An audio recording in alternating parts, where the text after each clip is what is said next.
Welcome to the Making of a Nation, American History in VOA Special English. A new leader stood before the American people on March 4th, 1913. He was Woodrow Wilson, the 28th President of the United States. Wilson belonged to the Democratic Party. He was progressive in his belief that government should take an active part in efforts for social reforms. This week in our series, Kay Gallant and Harry Monroe begin the story of Wilson's presidency.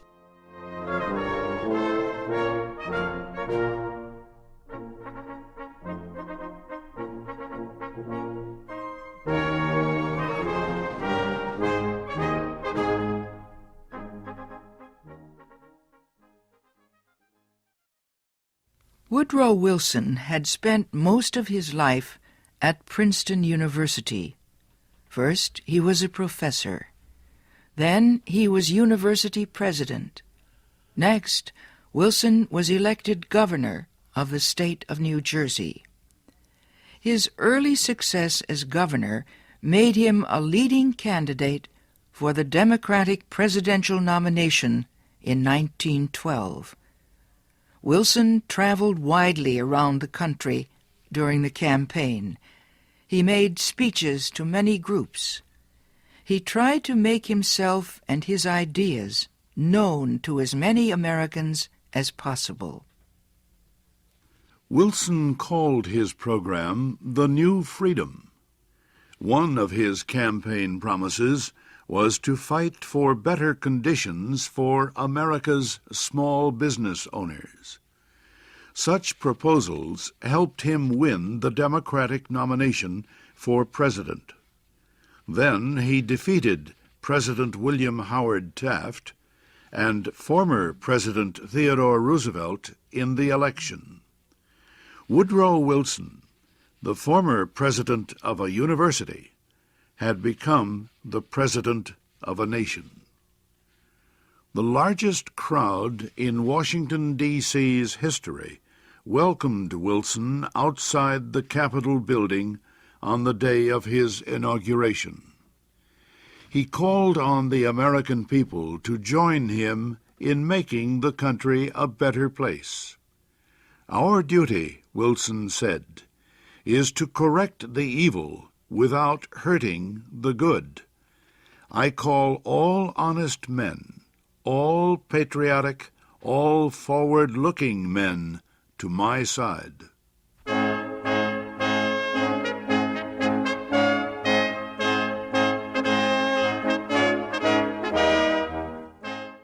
Wilson wasted no time.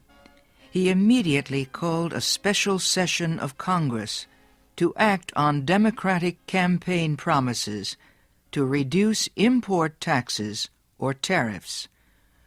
Wilson felt strongly about the need to reform these taxes. He broke tradition by leaving the White House to appear before Congress in person to appeal for his tariff proposals. Many members of Congress opposed Wilson's plans, but the new president used the results of a Senate investigation to win the fight. The investigation showed that a number of senators owned companies that depended on high tariffs for their profits. The votes of these senators were influenced by their property holdings. Public knowledge of the situation forced many of them to give up their holdings and stop resisting tariff reform. Congress finally approved Wilson's proposals. Lower tariffs reduced the amount of money taken in by the federal government. So the Senate also approved a tax on income or earnings. A constitutional amendment had been passed earlier to permit such a tax. President Wilson and the Democratic Party were pleased with the new tariff and income tax bills. But they were far from finished. Next, they turned their efforts to reform of the banking industry. For several years, many people had recognized the need for changes in the banking system. The old system of uncontrolled private banks had developed years earlier, before the United States became a major industrial nation. Many people agreed that a more modern system was needed, but they could not agree on details. President Wilson said control of the nation's wealth was held by too few men. He noted a report that said just 2 men controlled 10% of the total wealth of the United States. Wilson said the nation needed a money supply that could be increased or reduced when necessary to correct economic conditions. He said a method was needed to let banks help each other during economic emergencies. And, he said, laws were needed to prevent a few wealthy men from using the economic resources of the country for their own purposes. Finally, Wilson said the control of this system of banking must be public, not private. It must belong to the government itself. Wilson called his proposal for a central bank the Federal Reserve System. Under the plan, the nation would be divided into 12 areas. Each area would have its own Federal Reserve Bank. These area banks would not do business with the public. They would serve only as bankers' banks, and they would issue a new form of money supported by the federal government.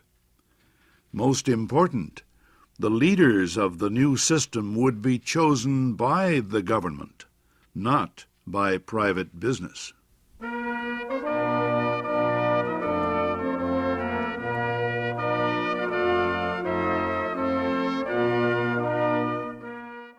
Bankers, business leaders, and their representatives in Congress sharply criticized President Wilson's proposals. They said government control of the banking system was socialism, not capitalism. But Wilson refused to change his proposals, and he helped to lead the fight to make them law. Finally, Congress agreed. It did not take long for bankers to discover that the new system was much better than the old one. Today, the Federal Reserve System is one of the most important institutions in the United States. For Woodrow Wilson, the fight over the banking system was yet another political success. He had won major reforms in the nation's tariffs, taxes, and banking systems. Now he told Congress that new legislation was needed to control the power of monopolies and trusts.